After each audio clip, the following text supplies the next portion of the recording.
The Mighty Little Hunter by Charles Mahajan, illustrated by Pratham.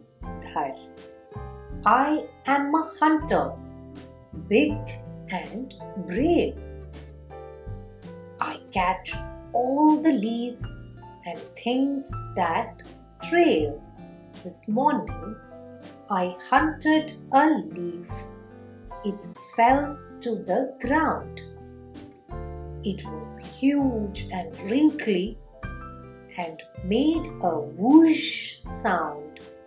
It flew. I ran. I jumped and chased. I shook it with my jaws. I smashed it with my paws. It was soon all dead. Crunch, stomp, scratch, chomp. Totally all dead. I called to my fellow hunters, little cats all, but I could not see them. I didn't know where I was. I was not worried because I am brave. So like a hunter, I hid to watch and wait. I mewed, I called out loud. No one mewed back. I felt a little bad. After long, someone replied. I hid behind a big gate. Their voice was wrong. Their steps were strong. The big cat has told us about human monsters.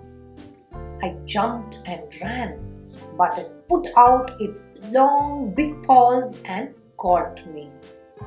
How loudly I shouted, how strongly I screamed. With my claws and teeth, I tried to kill it. But the monster caught me by my neck, like the big cat does. It picked me up and brought me close. I could see the small whiskers in its nose.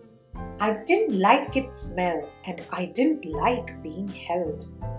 So I screamed some more and then I peed all over. That taught it a lesson. It put me on the bench. Quickly I turned and jumped. I went. I held that paw tightly and bit with all my might. The big monster cried in pain. It was a funny sight. Before I could run, it caught me again. It carried me somewhere from lane to lane. Then under a big tree, it put me down. I looked around. It was my own compound. I was so happy I mewed out loud. I forgot to bite that horrid monster who carried me about. I ran to my tree and called loudly. My fellows came running and I told them my story. I am a great hunter, ferocious and brave. Today I killed a leaf and fought a monster. Tomorrow I'll have even more adventures. The end.